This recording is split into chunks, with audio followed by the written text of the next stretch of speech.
Good morning, fellow woodworkers! Welcome back to our workshop vlog. A very impulsive decision today, but in a few minutes my most expensive and biggest woodworking machine yet will arrive. Be surprised what it is. You probably have read it in the title already, but if you already thought that my old ass jointer from the 40s is cool, then you will love the thing that is going to arrive today. But before it arrives, I need to clean up a bit and make space. So I need to shift stuff around because that thing is fucking huge. Yeah, enjoy the workshop vlog and I'm going to explain a bit about the machine soon. But at first, let's get to work.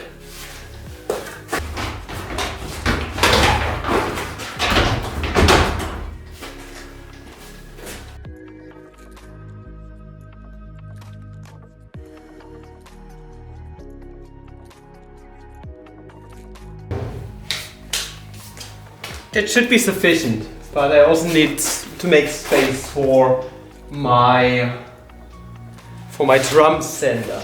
It's going to go where my metabo planner is right now. So gotta get rid of the tables and the planner, and then we can continue.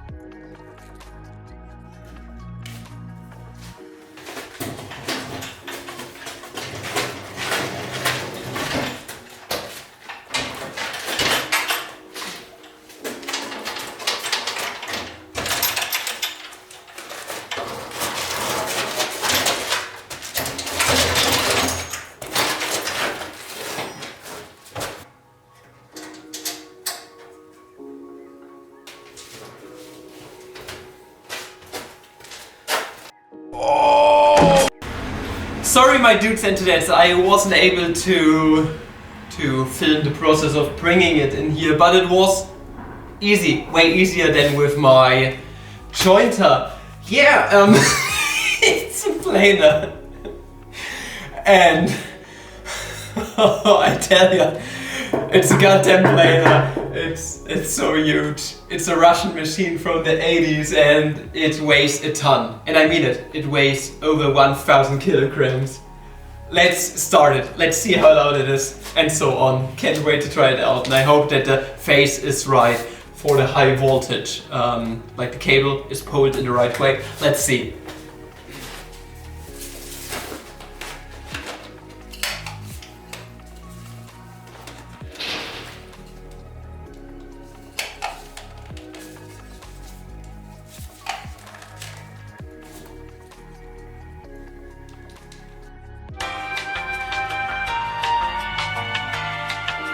Good morning, fellow woodworkers. I'm not kidding. It's literally a few weeks later, 5 to 6 weeks.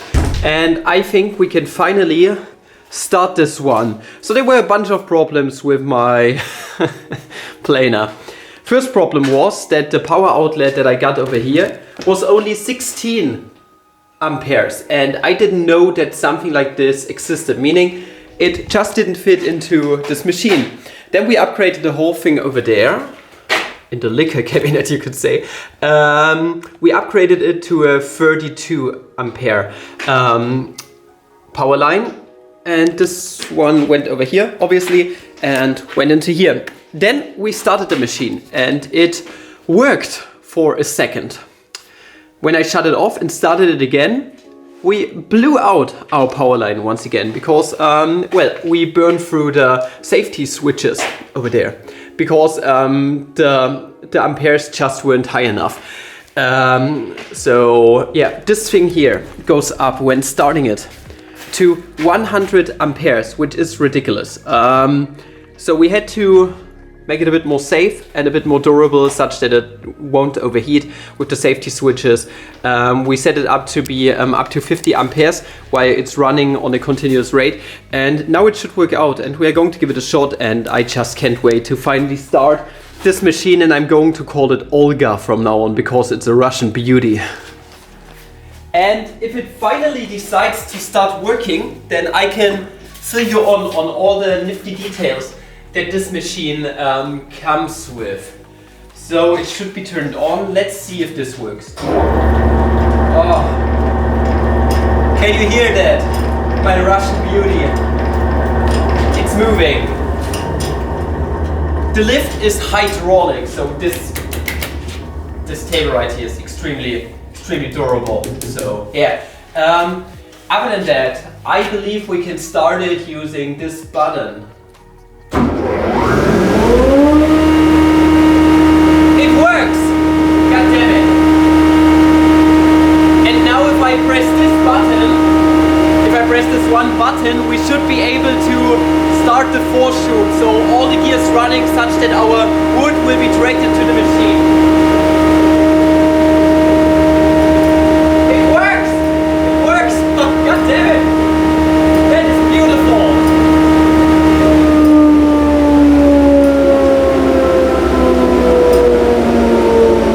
Oh my goodness, holy Lord! I can't believe it. Finally works. Now, it worked in before, but the thing is, if I were to restart it, then we would burn through the safety switch. But this shouldn't happen this time around. At least I do hope so. Also, my little dust extraction just won't work on this machine, so I'm just going, for now, put this part off, and then all the chips are going to fly out on the top. It's going to be a fun ride, I suppose. But other than that, you might have been able to hear it, but this machine is not very loud. If I compare it to my other plane over there, the small one, just listen to that.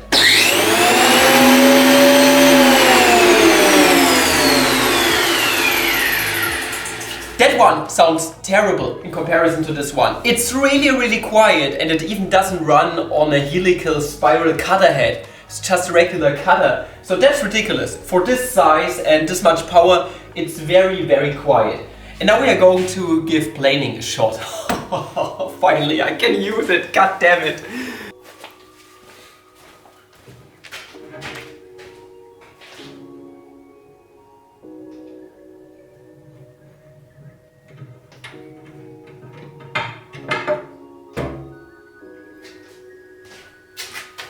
What a machine, the insides look fantastic.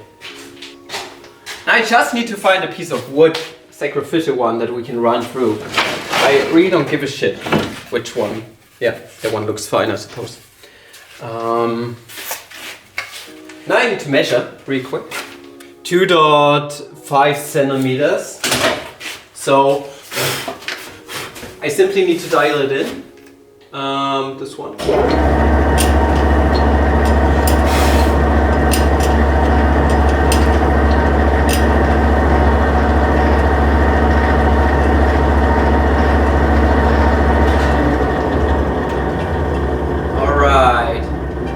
Thus far, that's good. Now I'm going to, can you see it? Lock the table in place. This one, such that it won't move. It won't move, but you should always do that. And now we can go ahead and get started. So this certainly fits into here. Now I was being stupid because we have the kickback safety feature. Let's start it.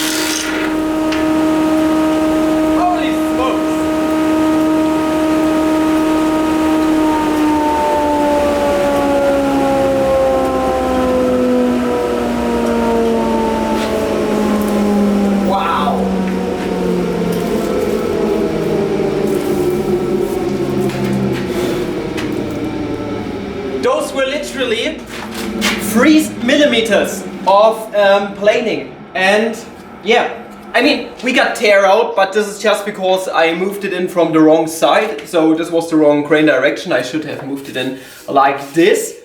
But other than that, no problem whatsoever, and it's just awesome to see all the chips flying out. That is just an amazing sight. What a machine, holy fuck. Let us take a look into my good old Olga and see what she has to offer and why she is so special and why the price was just phenomenal. If you were wondering, I paid $3,000 for this one, so this is also $3,000 at the moment, which is an absolute steal. It's completely casted iron. It's like absolutely solid. It's as mentioned before from the Russian company Krasny Metallist, so the red metal worker, and it's just ridiculous, those names.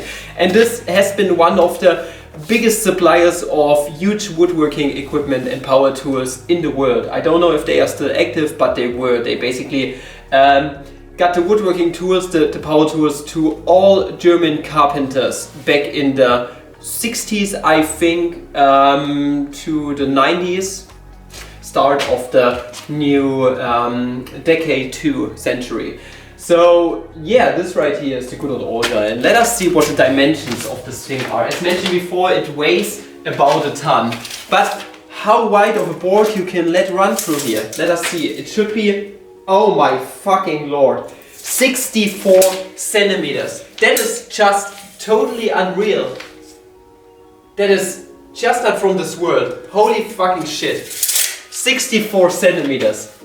This is something, those are dimensions that new woodworkers don't know, because you only get those small machines at the moment, and those small jointers and everything.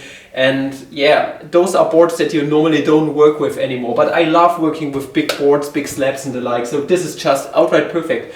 The height is 20 centimeters. I can read it off from the scale on the other side. So 20 centimeters is already pretty huge. So I could, in fact, since it has the horsepowers, take a wooden log, which is about 20 centimeters in diameter, and let it run through here. Plane one side and then take the other side.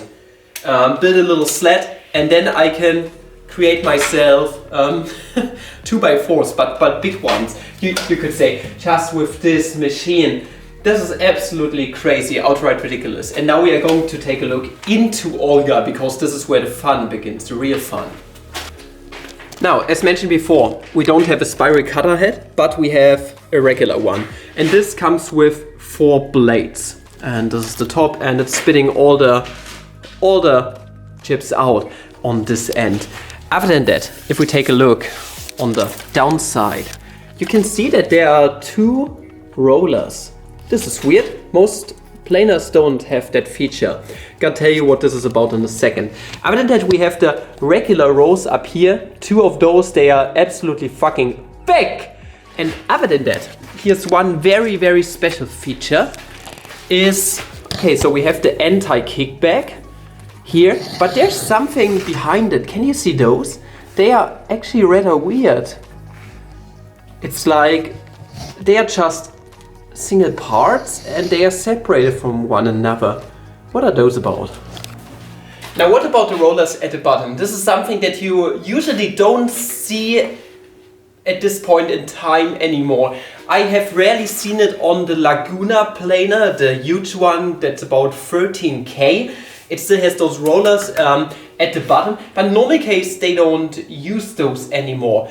They are there to give extra support and extra movement through the planer. If you are working with extremely hard wood, you can actually raise those by using a lever that's down here. You can raise those upwards, so they are going to look out of the table by just a millimeter, and then they are going to give extra movement through the planer, which is great if you are working with wet wood, for example, if it gets stuck on the bottom and refuses to move, or if you have extremely hard wood and it has a hard time dragging it through it. So this gives just extra movement and is an absolutely great feature, and I'm certainly going to use it. Or, as mentioned before, with the log that you are going to let run through here, if it's still wet, it's going to give nice support at the bottom.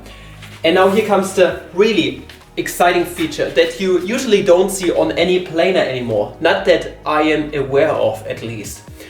those at the top, this is also for movement. That's another third roller that we have at the top. But this part comes with several different pieces. This right here is the roller, and they are going to move at the same time, okay? But those several pieces can move upwards, tiny little bit. There's a bit of spiel there, just a bit of tolerance. They can move upwards, and all of those can do so individually. Meaning, what is the cool thing about that? In a normal case, you need a wood which is rather flat. So if you take a piece of wood like this one right here, and you want to let it run through the planer, then you're going to have a bad time. This is not going to grab on the upper rollers, and it's only going to start grabbing maybe over here, just right before we make the cut. But with those rollers that can go downwards, what is going to happen is they are going to fall downwards onto the workpiece, and then they are going to start rolling, and they are going to move upwards until they are on the same height as our regular rollers, and then everything is going to work out nicely. Or imagine this scenario. We have a piece of wood which looks like this, and you want to let it run just like this profile through the planer. Then we are going to have a weird situation once again, because it's only going to grab, in a normal case with regular planer, on this upward part, on this maximum. But on the on the downwards part, it's just not going to grab. Not with this planer. The roller is going to fall downwards, and then we are going to have just this situation here. And it's still going to let it propagate into the plates, like this. That's a great feature, that's an absolutely amazing feature, and I hope you are going to get where I'm getting here. You can use wood which is not even kinda coplanar to the regular surface that you are going to have on the table. No, you can just use any old piece of wood, doesn't matter how deformed it is, and you can let it run through. Or maybe you are dealing with a cupped board, like, not even cupped, it's a corkscrew board, where we have a minimum here and a minimum here, but a maximum here. You can actually use a planer like a jointer. If you are really, really careful and you only take a fraction of a millimeter at a time, you can actually get the same results as running something through a jointer.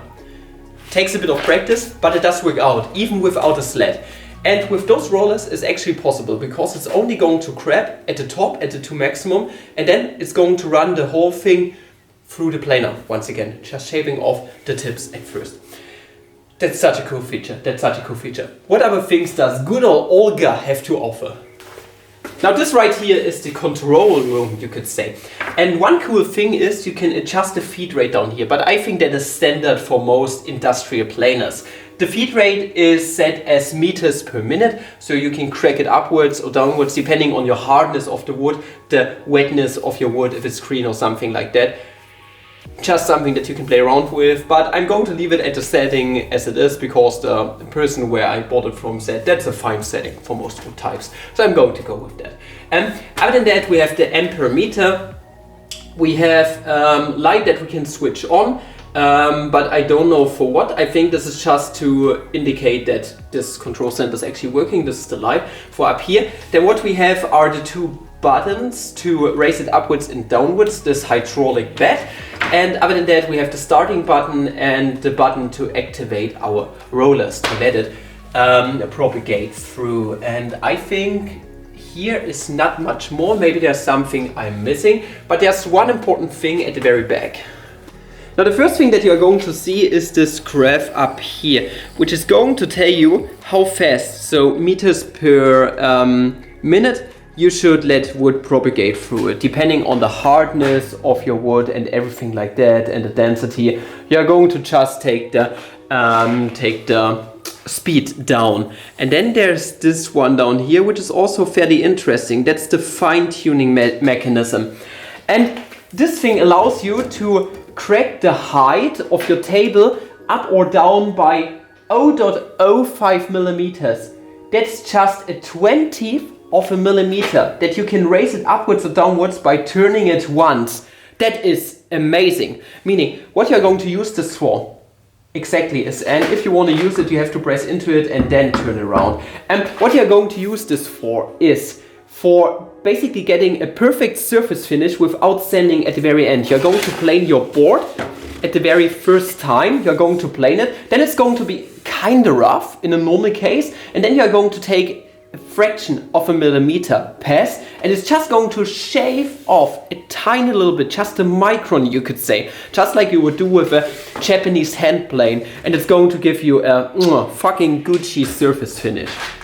And now that you got to know Olga, I thank you guys for watching, and I hope you did enjoy today's workshop vlog. I'm going to use this non-stop from now on. It's working splendidly. It makes my lights flicker because of the 100 amperes that run through this machine when starting it. And it's going to be so much fucking fun to use it and to see the chips flying. And to finish the video off, I'm going to take just a piece of wood that I have lying around here, and I'm going to plane it a tiny little bit because I want to see some chips flying. Hope you did enjoy the video. Subscribe for more. Link to the whole workshop vlog playlist down there in the description. And up until the next video, I wish you guys a very favorable day. See ya!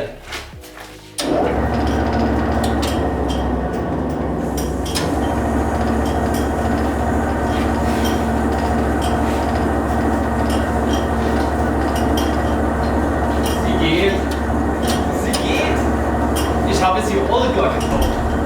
Olga! Und jetzt will ich sie gleich mal fressen lassen kann. Perfektes Timing. Schau mal.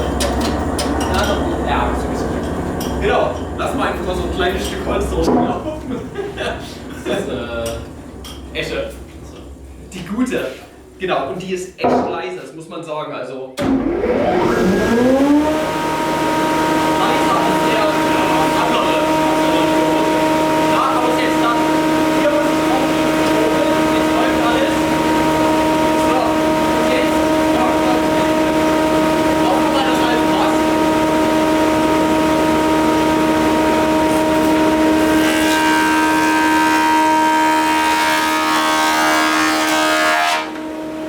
Keine Probleme, gar nicht.